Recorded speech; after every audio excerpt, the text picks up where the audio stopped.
dia pra você que tá ligadinho, sintonizado com a gente aqui no Manhã Show na Band FM, a sua rádio do seu jeito. E agora, é claro, um momento importante do nosso programa, né, que é aquele bate-papo com o Martinho Copani, empresário, é claro, e também presidente do Partido Liberal.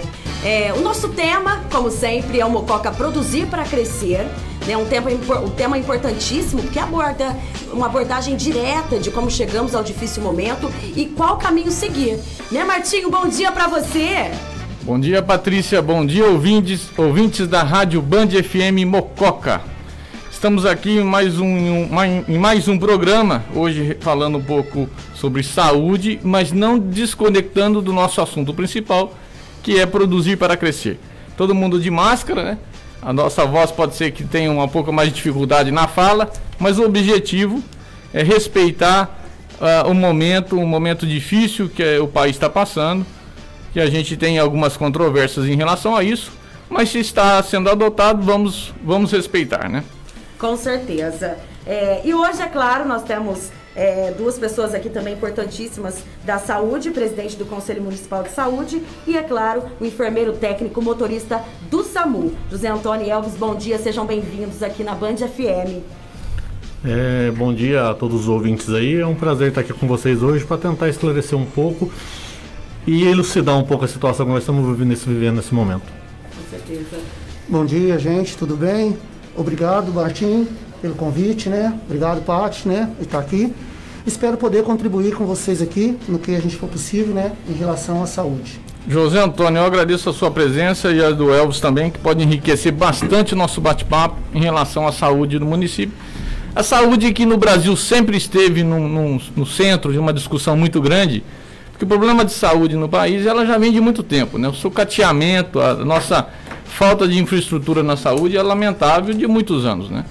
E a gente vê volumes gigantescos que vão para a saúde e lá na ponta as pessoas com uma dificuldade muito grande. A gente assiste hoje o país numa situação despreparada, né? Porque pegou uma pandemia onde a estrutura hospitalar, a estrutura de UTI, a gente assiste todo dia na mídia, falando em termos de UTI, faltando leitos, faltando equipamentos, né? Isso nos preocupa muito. E por que isso tem relação, ouvinte? No que o nosso programa vem falando, produção, produzir, gerar riqueza. Duas frentes são muito importantes. Uma é nós darmos condições para as famílias de viver bem, as famílias terem condições de ter uma boa condição de vida. E por trás disso e atrás disso, a gente gerar riqueza e gerar uma infraestrutura melhor. Patrícia, eu tenho colocado uma coisa interessante. Você vê, o nosso hospital, aquela estrutura belíssima que tem no nosso hospital, foi feito no início do século passado. Começaram as obras em torno de 1907, 1908, 9, 10. Você imagina que nós ganhamos um hospital daquele porte, com aquela característica na frente ali, toda aquela estrutura, ouvinte, em 1907, 1908. E nós, naquela época, Mococa deveria ter algo em torno de 15 a 20 mil habitantes. E você vê, nós estamos com a mesma estrutura, o hospital cresceu, obviamente, né? Ele teve os seus aumentos, mas não cresceu proporcionalmente, né? Isso o que tem a ver com produção? Tem a ver que Mococa tinha uma riqueza muito grande, ouvinte, muito grande, que era o café. E o café trouxe muito benefício para a cidade, né? Você vê a igreja matriz, né? Isso mostrava a riqueza que tinha a cidade. E você vê esse hospital que eu estou dizendo, né? Que foi construído. E de lá para cá, nós não substituímos as nossas matrizes, as nossas cadeias produtivas. Nós precisamos mais produção na cidade para trazer riqueza, Patrícia. Sim. Através da riqueza, através do dinheiro circulando no município, é que nós conseguimos melhorar as nossas infraestruturas. Prova do que eu estou dizendo, mais de 100 anos, uma estrutura no hospital foi construída lá atrás. Então o bate-papo hoje, em relação à saúde, ele vem mostrar para nós que precisa muita coisa precisa ser feita, muita coisa precisa ser feita. E a gente vê hoje o município tem algo em torno de 180 a 200 milhões de receita por ano. E em torno dos 60 milhões, Antônio, que nós recebemos hoje direcionado para a saúde. É em torno disso? 60 milhões exatamente que o governo destinou, né, para a saúde. E inclusive o Mococa também ficou com uma parte dessa que vai receber, né? Parece que em torno de 8 milhões, parece. 8 milhões e meio, parece. Então, esse é um dinheiro que foi destinado agora, recente, para ajuda em relação à pandemia, né? Mas são 60 milhões por ano do nosso orçamento anual, em torno de 60 milhões é destinado para a saúde, né? É, mais ou menos por aí, Martim. Então, é um recurso gigantesco que vai para a saúde, pessoal. E isso, se você analisar na ponta, você vê que muitas vezes as pessoas lá na ponta sentem uma falta, né, uma carência, porque poderia ser melhor. E para o orçamento do município, nós estamos falando em 1/3 do orçamento do município vai para a saúde, Patrícia. Então você analisa o seguinte, o que está errado, né? Pôr mais dinheiro, gerenciamento, um melhor gerenciamento, ou dar mais condições para as famílias lá na ponta para depender menos do sistema, né? Porque a dependência do sistema, nas últimas décadas, o que nós assistimos? O empobrecimento do país é visível, né? As famílias, as cadeias produtivas, empresas estão com grande dificuldade. Quando passa apertado, onde ela precisa, ela vai na onde? Ela vai no SUS, né? É um modelo... Se tratando que o plano de saúde hoje é caro, né, para um pai de família que ganhar um salário mínimo. Com certeza, escola da vida da pessoa, da realidade da pessoa. Não, é fora da realidade de um pai de família que ganha um salário. E aí, como eu costumo dizer, é uma porta onde todo mundo vai passar e não cabe todo mundo. Então o sistema acaba colapsando, os colaboradores, as pessoas que estão envolvidas na saúde, tentam fazer o máximo, mas sob uma série de dificuldades. José Antônio, você é presidente do Conselho do município de Saúde, né? Sim. Municipal. O Conselho, você está há quanto tempo? Fala um pouco da tua história, quanto tempo que você está no Conselho? Esse modelo que tem hoje, ele é um modelo que é novo? Quantas pessoas estão no Conselho? Fala um pouco para a gente. Deixa eu só falar mais uma coisinha aqui. Porque assim, muita gente tem curiosidade e dúvidas. O que é o Conselho Municipal da Saúde? Qual que é o objetivo? Qual que é o trabalho? Por que tem um conselho? Isso é muito importante. Ah, que bom. Ótima pergunta, Patrícia, Martim. É o seguinte, o Conselho Municipal da Saúde, né? Nós somos formados por 24 membros, né? No caso, usuários, trabalhadores, prestadores de serviço, né? E o Conselho da Saúde, a função do Conselho da Saúde, ele é fiscalizar. Fiscalizar o dinheiro público, o dinheiro que é destinado para a saúde, fiscalizar onde está sendo aplicado esse dinheiro, o que está sendo feito com esse dinheiro, porque muitas vezes todos nós sabemos que dinheiro para município ou para o estado de saúde vem muito dinheiro, né?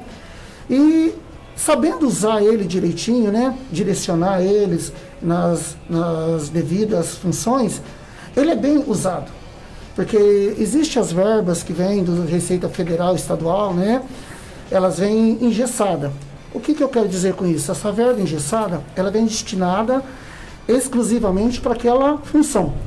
No entanto, agora, como você me perguntou agora mesmo, na verdade o senador agora aprovou, não foram 60, foram 125 bilhões para o estado e para o município, né? Né? Bilhões. Né? Bilhões. Muito dinheiro, né? É muito dinheiro, né?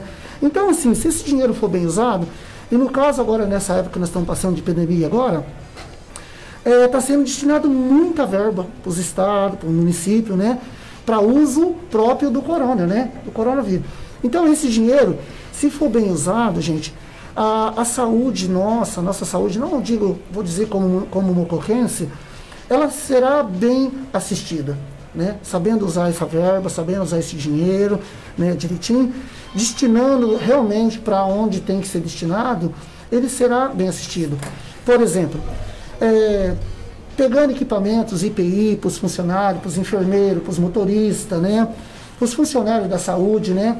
Porque são, na minha visão, né, como pessoa, eles são heróis. São os motoristas das ambulâncias, o motorista, enfermeiro, os médicos. Porque nós estamos passando essa fase agora, gente, é muito difícil. Você enfrentar uma situação, é um inimigo invisível. É um inimigo invisível. Você não está vendo, você não sabe. Você está conversando com uma pessoa, você não sabe que às vezes aquela pessoa está com o vírus. E os médicos, eles encaram de cara e coragem, os enfermeiros, os motoristas, toda a área... Tanto que as pessoas mais afetadas, a gente vê, né, nos boletins informativos de cada cidade, inclusive de Mococa, nós sempre temos enfermeiros infectados, né, na Santa Casa, porque eles estão ali a todo momento e acabam... Só a linha de frente, né? Só a linha de frente. Perfeito, Patrícia, bem lembrado. A gente assiste jornal, a gente não precisa nem assistir jornal, né? Porque antigamente, eu diria assim, eu falo meio tipo roça, né? Que eu sempre morei na roça a vida inteira, né? Meio tipo caipirão mesmo. A gente falava assim que as coisas estavam no quintal do vizinho. Hoje não, hoje está dentro da nossa casa. Quem esperava por uma situação dessa no nosso país hoje, passar o que nós estamos passando, né? Essa epidemia, essa situação, pegou nós, vamos falar na linguagem de calça curta, né? Com certeza. Pegou nós de calça curta, né? Vamos falar com a linguagem que a gente entende, né? Pegou totalmente despreparado. Pegou despreparado. E a guerra sempre ocorria, as guerras, no Brasil tem uma linha em termos de guerras, nós fomos muito pacífico, né? Sim, sim. Nós nunca entramos em grandes guerras e a gente nunca teve um conflito interno. Pelo menos na nossa história recente. E sempre as coisas a gente via lá fora, né? Segunda Guerra Mundial, as coisas lá fora. Hoje nós estamos vendo mortalidades, taxas de mortalidades assustadoras e dentro do próprio país, né? Agora, a gente foi pego despreparado por um modelo que nos levou a essa condição, né? A estrutura está despreparada, né? A estrutura pública totalmente despreparada, né? A ponto de que, recentemente, nós ficamos sem máscara para os profissionais. Sem EPI para os profissionais. É um absurdo, né? Então, é isso que eu digo para você. Por que fomos pegados despreparados? Desculpa. Diz uma frase que é o seguinte, se a gente soubesse que o ladrão ia entrar na casa da gente fechava as portas, né? Mas a gente, como diz, a gente só acha de fechar a porta quando a casa da gente é arrombada. O brasileiro é assim, né? Como o Martinho falou, é o modelo, né? A gente cresceu assim, desse jeito, né? E a gente não está preparado para nada. O brasileiro nunca está preparado. Como diz nada. assim, nós acostumamos, né? Acostumamos nesse ritmo. Mas nós fomos acostumados. Venderam um modelo para nós e nós, nas últimas décadas, foi entregado um modelo e esse modelo não funcionou. Nós precisamos mudar isso, né? Cabe a nós agora, isso são lições que a gente precisa levar. É uma grande lição, uma lição triste, mas uma lição realista que hoje acontece com os parentes nossos, acontece com os familiares nossos, acontece com os amigos nossos. Então o que nós temos que mostrar, construir daqui para frente? Um novo modelo que permita, que dê a resposta para a sociedade quando efetivamente a sociedade precisar, né? A gente hoje, se for depender do Estado, o Estado está numa situação lastimável e assustadora, causando danos, que o Elvis pode colocar um pouquinho sobre isso daqui a pouco, causando danos gigantescos, porque tudo isso que nós estamos vendo aí, esse fechamento, tudo isso, esse tem efeitos colaterais, né? Dando uma palavrinha pro Elvis aqui, né, Elvis? Tem um efeito colateral gigantesco, toda essa fechamento do comércio, tudo que o Estado hoje está imputando para tentar controlar, porque na verdade ele tem uma deficiência na sua infraestrutura, está gerando outros problemas, né? Fala um pouquinho também da sua história, do seu trabalho, conta um pouquinho para nós. Né? Eu sou enfermeiro de formação, sou enfermeiro emergencista e também trabalho como socorrista no SAMU em Mococa e como enfermeiro no pronto-socorro de Pirassununga.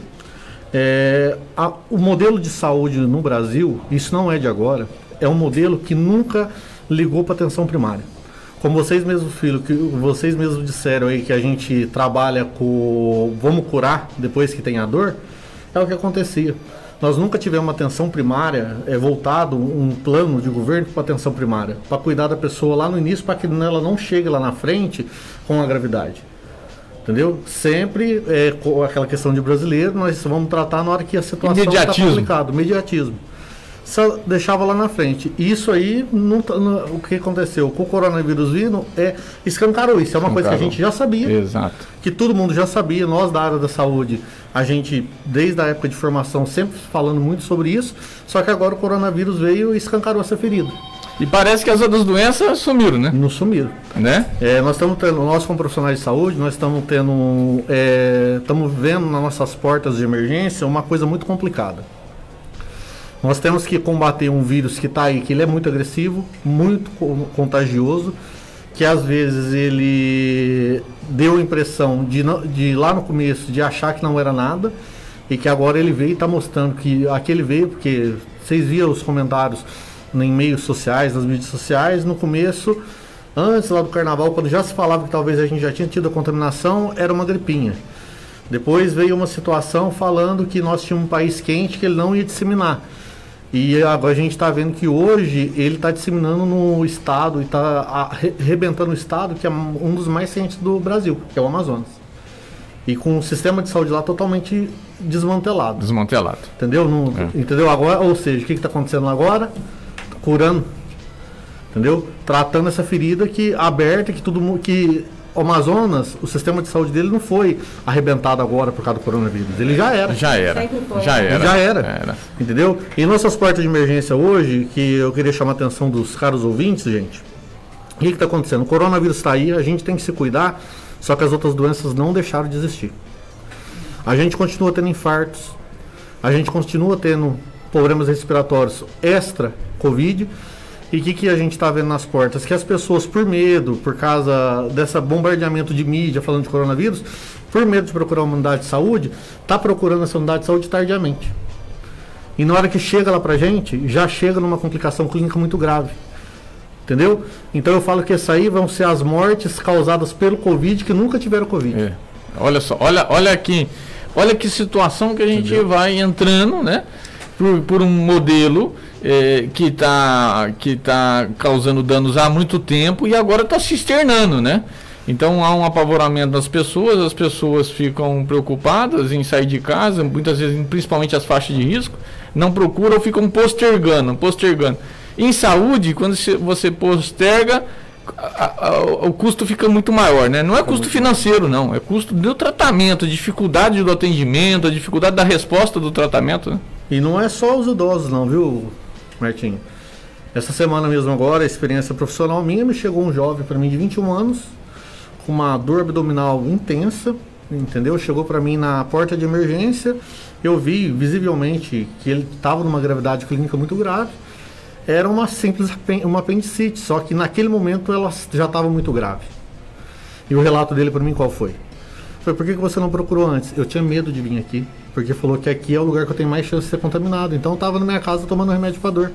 Olha só. E na hora que ele chegou lá para mim, ele já chegou com uma apendicite infectada, com um grau de infecção enorme, que quase a gente perde um jovem de 21 anos por causa dessa noção de achar que não tem que procurar a unidade de saúde por causa do Covid. Olha, um relato real, né? Real. Uma situação real, vivida pelo Elvis, que está na linha de frente, né? Que convive diariamente com essas situações e vê uma condição. Isso deve se replicar inúmeras vezes e casos que estão acontecendo, né? Muitas vezes. A gente está trabalhando, a gente da área de saúde, em momento algum eu aqui como profissional vou falar que o isolamento social não é eficaz. Eu acho que o isolamento social ele está sendo importante, mas eu tenho aspas a respeito desse isolamento social, entendeu? O isolamento social também ele vem trazendo danos à população. Eu falo que eu sou apto ao isolamento social de modo vertical, que é fazer testes em larga escala e fazer isolamentos de bloqueio nos possíveis locais que a gente identifica o vírus.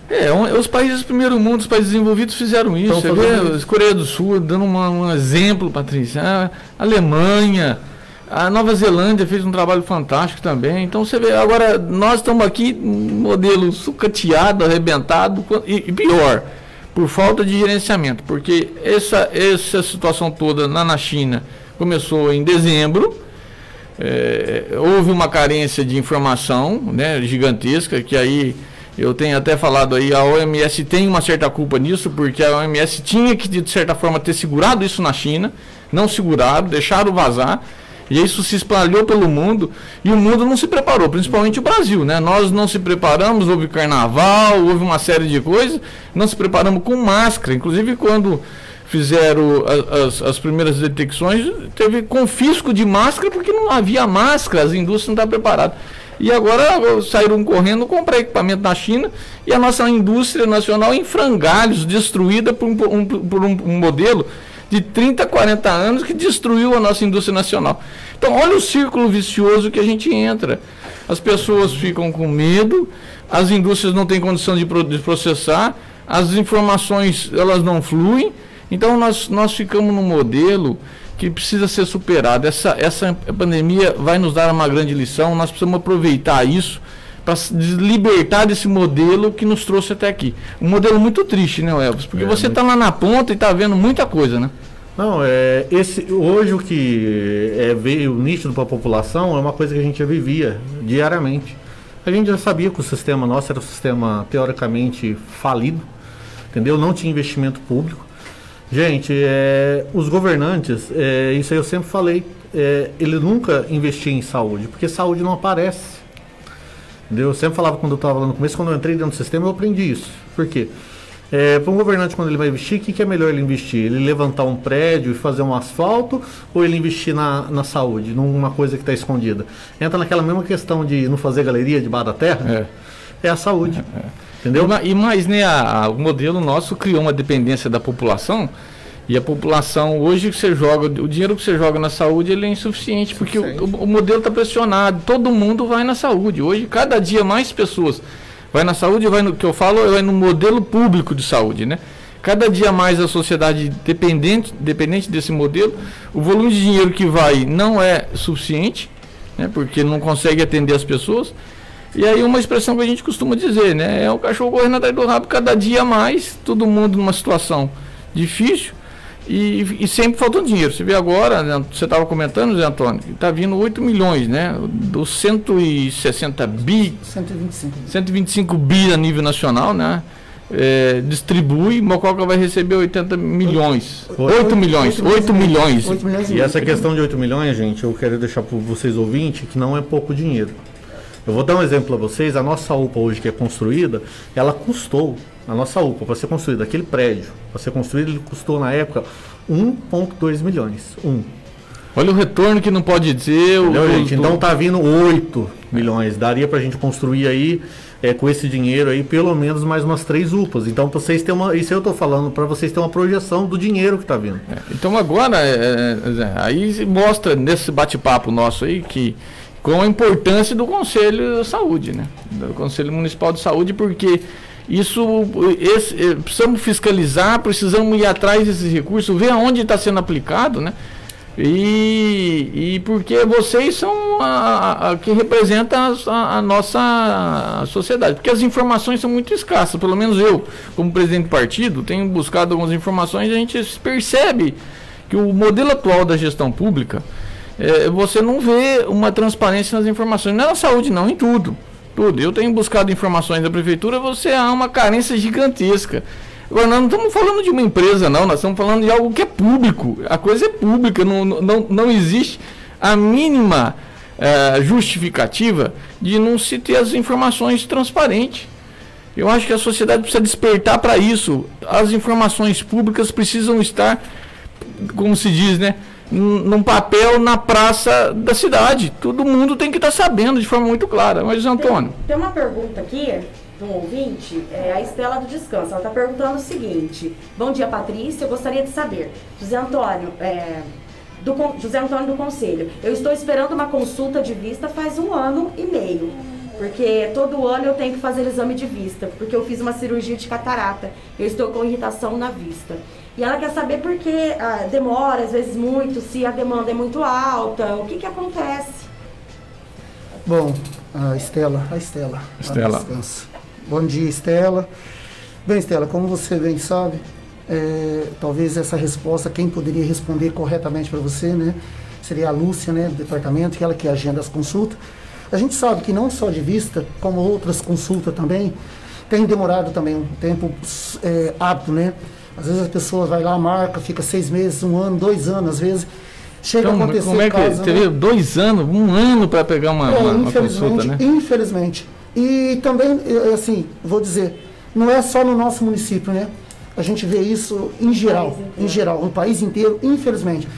Eu, particularmente, como cidadão mocoquense, eu gostaria de saber, né, o porquê desse motivo também, mas a gente não consegue achar uma resposta em cima desse ponto. Não consegue achar uma resposta. Por quê? Vai daqui porque o país está passando por essa dificuldade, o país está passando por aquela outra, e assim, como diz, vai empurrando com a barriga. Marca aqui, marca ali. Em vista, vamos falar assim, por outro lado, vamos falar assim, não estou citando o nome de ninguém, mas a nossa saúde em Mococa, ela precisa melhorar bastante, precisa melhorar muito ainda. Mas assim, em termos do que a gente vê aí nas cidades vizinhas, que a gente assiste aí, a dificuldade é bem maior ainda, é bem maior. Precisamos melhorar muito, muito a nossa saúde, precisamos, e temos que melhorar. E para isso precisamos ter braços firmes e coragem de enfrentar, como diz o ditado, matar um leão por dia. Matar um leão por dia. Estela, obrigado pela pergunta e pela participação, viu, Estela? Um grande abraço a vocês, hein, pessoal do Descanso. Zé, mas eu volto ao que eu estava dizendo, né?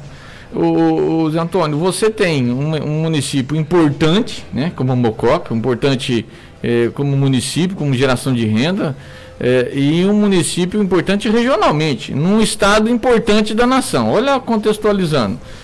E a gente ainda vê situações como essa. Eu viajo muito para o norte, então você assiste muitas vezes uma dificuldade muito grande, aí você fala, o município é pobre, a situação é... Agora em Mococa nós não poderíamos estar nessa situação.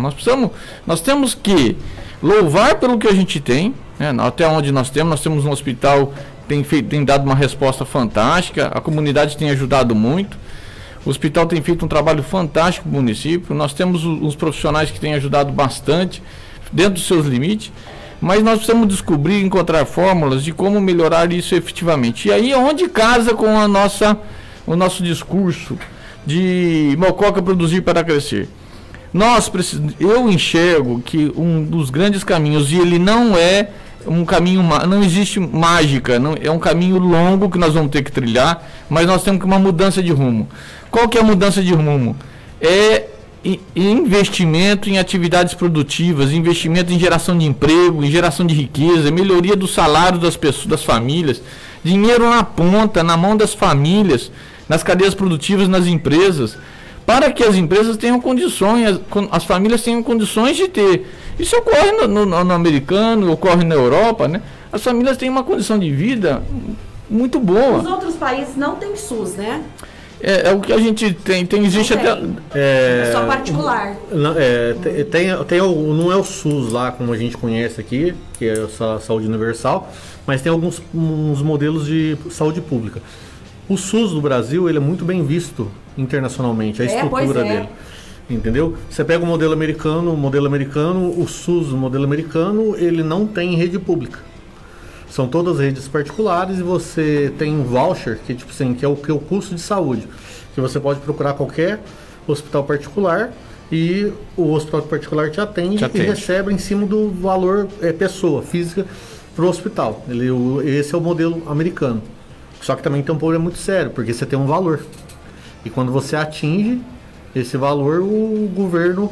ele pode até suprir, mas ele vai cobrar de você. Mas o engraçado, assim, você pega um empregador, é um exemplo de uma empregada doméstica. Num americano, a empregada doméstica ganha de 5 a 15 mil reais por mês. Ela tem uma qualidade de vida boa, ela chega em casa, ela tem um carro bom.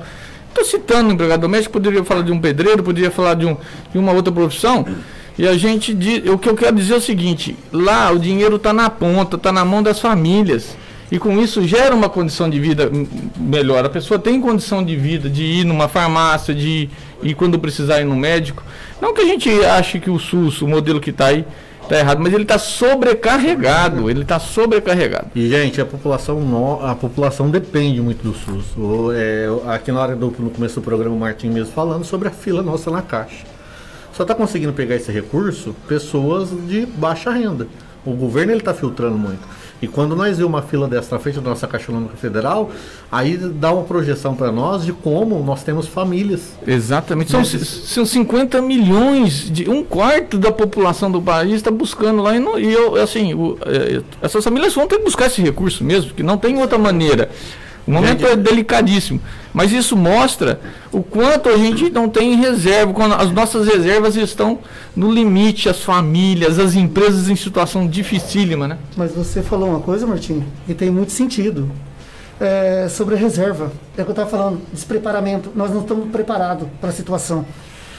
Você falando aí me lembrou uma coisa agora, que há um tempo atrás, quando a gente conseguia lá na roça plantar, né? A gente plantar, ter o nosso alimento, né? a gente não tinha as doenças, lógico, tinha a necessidade de tomar o seu remédio, seu medicamento, sim. Mas era muito pouco. Era muito pouco. Porque lá a gente tinha nosso alimento. Numa situação dessa que está acontecendo hoje, se acontecesse lá, vamos colocar aí há 50, 60 anos atrás, garanto que não precisaria desse auxílio do governo. Porque o cidadão, o pai de família, teria seu alimento na sua casa hoje, guardado, porque ele plantou. O SUS está implantado no Brasil, se eu não me falha a memória, acho que há 32 anos que foi implantado o SUS no Brasil. Se eu não estiver enganado, foi isso. 32 anos que o SUS existe no Brasil. Então, esse sistema único, ele funciona, só que, infelizmente, está sucateado. Ah, com certeza. E você pega, o que você está citando o exemplo das famílias nas atividades rurais, você pega a Mococa, que é uma atividade relativamente, uma cidade relativamente agrícola, você vê que cada dia menos as pessoas estão nas fazendas. Cada dia menos. E vai para onde? Vai para a cidade. O famoso, isso aí tem uns artigos, que foi o famoso êxodo rural, né? Êxodo rural. O pessoal saiu das fazendas, vieram para os grandes centros, e hoje o Martim pode estar falando isso para a gente, porque ele trabalha diretamente com isso, tem dificuldade em arrumar o profissional para trabalhar lá. Tem, e o modelo europeu, depois da Segunda Guerra Mundial, houve uma destruição das cidades. E o que o modelo europeu fez? Grande parte da mão de obra migrou para as cidades para trabalhar, porque precisava reconstruir as cidades. Então a mão de obra das fazendas ficou a mão de obra familiar. Quem ficou nas fazendas? O pai, mãe e filho. Então criou a mão de obra, a fazenda familiar. O que a gente vê aqui? Você vê que quem for tocar uma fazenda hoje familiar não aguenta, porque o modelo está fora. E você contratar pessoas, você não suporta, porque a conta não fecha. A conta não fecha. Então, nós precisamos de reorganizar isso para manter as famílias, incentivar as famílias a ficar aquelas que têm aptidão, logicamente, né? Que tem muitas famílias que têm aptidão, que têm esse sentimento, que gostam disso, ficar nas atividades rurais, cria uma condição de vida fantástica. Você vê, vou dar um exemplo aqui no Paraná, né? Você tem algumas famílias com propriedades de 2 hectares, 3, que são propriedades pequenas, mas você vai na propriedade do cidadão, ele tem um carro bom, ele tem uma casa boa, ele tem uma vida confortável. Então o que é isso? É deixar a pessoa viver numa condição e ter qualidade de vida. Isso está ligado com saúde. Pessoas com qualidade de vida têm uma condição melhor, né? De menos danos na saúde, né? Mas você está falando uma coisa, Martim, que me chamou a atenção. Danos rurais, né? Eu, por exemplo, morei a vida inteira ali, acho que você conhece ali a fazenda ali, indo para São José do Rio Pardo, ali na fazenda, no Abrão Ventura. Até tem um colega meu que planta ali do lado, né, que é o Paulinho, verdura, mexe com verdura, essas coisas ali. E eu tô vendo que nós, morador da zona rural, eu considero, porque minha família ainda mora lá ainda, nós estamos sendo sufocados. Porque os loteamentos estão chegando, loteamento está chegando. Às vezes alguém pode dizer para mim assim, ó, você é louco, você trabalha na construção civil e está falando, eu não estou falando mal. E a única coisa que eu falo com a nossa cidade, que eu não entendo até hoje o porquê que a nossa cidade não consegue trazer uma empresa para a cidade. Nós precisamos de moradia, todo mundo precisa da sua moradia, precisa. Não sou contra não, pelo contrário, sou favorável. Mas, para a pessoa ter moradia, ela tem que ter um emprego. Ela tem que ter um emprego para manter. E para ter emprego, precisa ter indústria, precisa ter firmas aqui no Precisa ter a cadeia produtiva, precisa estar funcionando, né? Todas elas. Então, né? para que possa, como se fosse uma engrenagem. Uma engrenagem. Um dente quebrado da engrenagem vai começar a trepidar. Entendeu? Assim que eu falo. Falo na linguagem meio caipira, gente, porque... Não, mas como diz o outro. Né? É assim que eu acho que eu entendo, o pessoal pode entender melhor. Então eu vejo assim...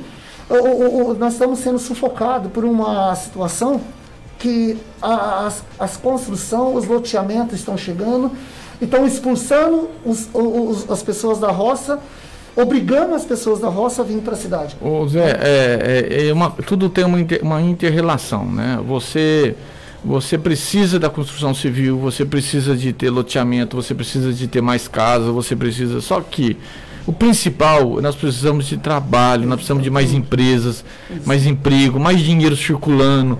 Porque senão as coisas não funcionam. É dali que sai a condição de gerar. Por isso que nós estamos falando hoje nesse programa, falando sobre saúde num programa de cadeias produtivas. famílias com condição financeira boa, famílias que vivem bem. O Elvis agora comentou uma coisa muito importante, e eu venho falando isso. Pessoas estão tendo problemas psiquiátricos, né, Elvis? Nós estamos conversando agora há pouco sobre isso, porque está dificuldade financeira, né? Está com dificuldade na sua empresa, ou perdeu o emprego, não está preocupado como é que vai manter a sua família nesse momento difícil. Olha onde a gente vai, olha onde a gente chega por um problema simples, que aparentemente é simples, né? Que é a falta de emprego, é a falta de manter uma empresa. E o cerne de nós, que nós temos que pensar daqui para frente, o principal é como gerar oportunidade para as cadeias produtivas empresas e gerar trabalho. Investir nas empresas que estão aqui na cidade e abrir as portas para as empresas de fora. Esse é o caminho. Tem milagre? Não tem milagre. Mas tem um caminho a seguir. O caminho que a gente chegou até aqui, ele está completamente errado. Prova que o modelo faliu. O modelo faliu. Nós estamos falando de modelo estrutural. Não estamos falando de cidade. A cidade está numa situação financeira que tá aí, todo mundo sabe. Não é o Martinho que está falando, tá aí. Apesar dos números ser escassos, mas o modelo que nos trouxe até aqui, ele está errado. Isso nós podemos ficar debatendo aqui horas, e o programa tem limite. Mas a gente sabe que é preciso de uma mudança. Ô Elvis, nosso tempo está... Já passou do tempo. Nosso tempo, a Patrícia já está aqui, nosso tempo está terminando. Ô Elvis, dá uma última palavra aí, que é a sua ideia aí, do teu convívio na ponta lá, o que você pensa? Não, que nem você falando agora, uma coisa que eu queria muito, como profissional, chamar a atenção, é a questão do... Eu queria que você se fosse como pai de família, que de um dia para a noite você perde sua renda, entendeu? Perde a sua condição social e você sabe que você tem filho dentro da casa. Vou levantar isso agora a nível de empresariado. O empresário que tem 3, 4 funcionários, porque a maioria da nossa cidade são microempresários, que ele tenta sustentar a sua empresa e sabendo que outras 3 pessoas, outras 3 famílias dependem dele e ele é impedido de trabalhar naquele, tipo assim, de uma hora para outra. Isso está trazendo, vai trazer pra gente um grande problema, que eu tô falando assim, que já está pegando, que é pessoa realmente com transtorno psiquiátrico. Pessoas que estão entrando em surtos por causa da situação que eles estão vivendo. Com certeza. É uma pressão muito grande para aquele empresário. Eu queria que vocês, quando eu falo isso, parece que nossa, você está exagerando, mas eu queria que tem hora que a gente tem que se pôr no lugar desses empresários, no lugar desses pais de famílias que estão impedidos de trabalhar. Mas essa mensagem sua é uma mensagem realista, não é uma mensagem pessimista. Nós temos um país fantástico, mas é uma mensagem realista. A gente precisa encarar as dificuldades de frente para achar as soluções lá longe. José Antônio, uma última mensagem sua aí, agradeço a tua participação também, mas dá sua mensagem para a gente terminar. Gostaria de agradecer Patrícia, Martim, Elvis pelo convite, né?